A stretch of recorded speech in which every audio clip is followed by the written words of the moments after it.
What's going on? It's Jimmy Friday, and I ain't gonna hold you long. This week's message is inspired by 2 Thessalonians chapter 3, verse 10.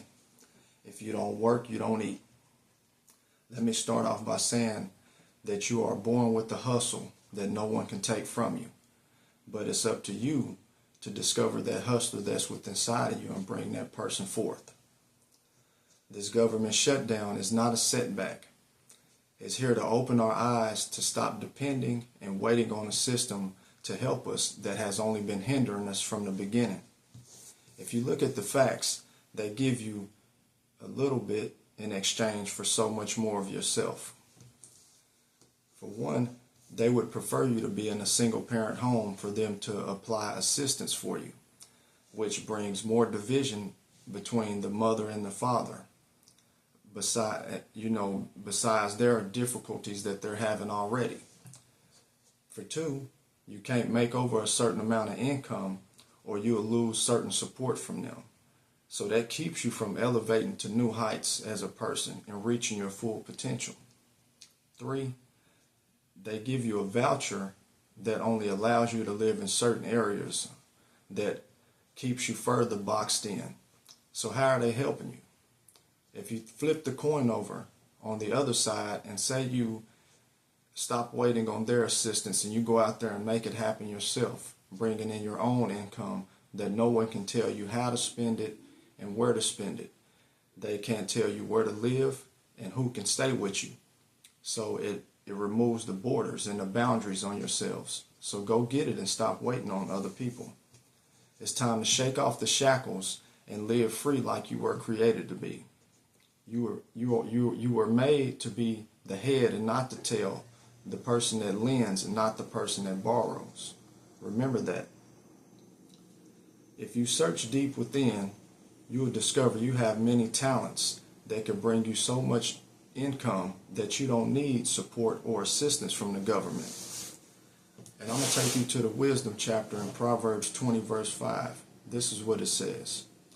Though good advice lies deep within the heart, a person with understanding will draw it out.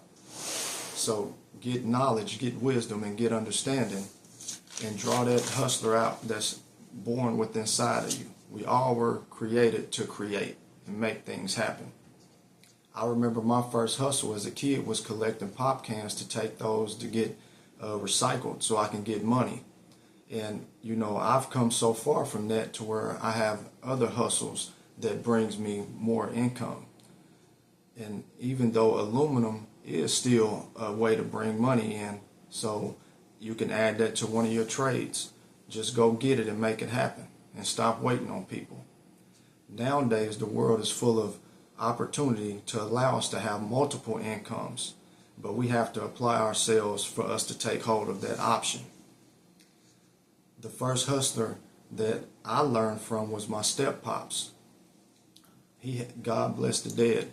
He had a heating and air company, a plumbing service, electrician service, and he had a bingo service that he did as well.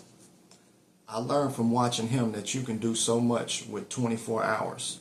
It's all about how you apply yourself and your time management. Find what you're good at and go after it. Stop waiting. Stop settling for less. Go after it. If we are honest with ourselves, we'll see that we make more excuses and we procrastinate more than we are putting our best foot forward. That's because as humans, we get to a comfortable spot and we settle there. If you think about when you travel and you're on the highway and you pass these resting areas, you see people that stop there for a moment so they can refresh themselves and recover from part of the drive. You don't see them resting there for good. They refresh themselves and then they press on to the finish line. So keep pressing and going. Stop settling for where you are. Keep reaching for more and keep going for the goals that's in front of you to finish the job. Now is the time to eliminate the excuses, because our children are next up in line to take over.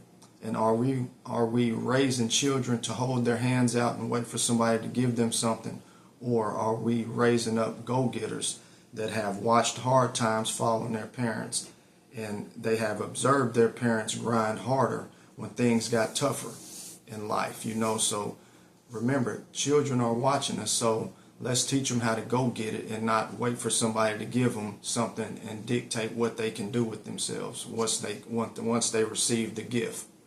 Let's teach them to go get their own. Elders and those with legit disabilities that need assistance are exceptional to this. Those people are the ones that need help. Those are the ones that we need to be going out to help. Don't let your lack of education be an excuse. There's a job for every person out there. If you think about when you go to Walmart or something like that, you see the people that's greeting, they might have a disability, but that disability is not stopping them from going to get that bag. So what is your excuse? Don't let your pride get in the way because it's keeping you from making things happen. Stop settling for less. There is a check out there waiting for you to put your name on it. But you have to apply the strength and effort to make that possible. So I'm going to close with this scripture that has inspired this message from 2 Thessalonians chapter 3, verse 10. Those unwilling to work will not get to eat. So stop selling yourself short. It say don't cheat yourself, treat yourself. So go out there and put your best foot forward. Let's go and make the next best decision. Go out there and try to become 1% better every day. So remember, life is a forward march. We learn from our past mistakes and we press on to the blessings in front of us. So y'all be cool, keep your head up, go out there, be a blessing to someone else, and y'all enjoy this day that's made and enjoy your life. Let's go out there and bring that hustler that's within us, bring that person out and go get it, and let's stop waiting on a handout.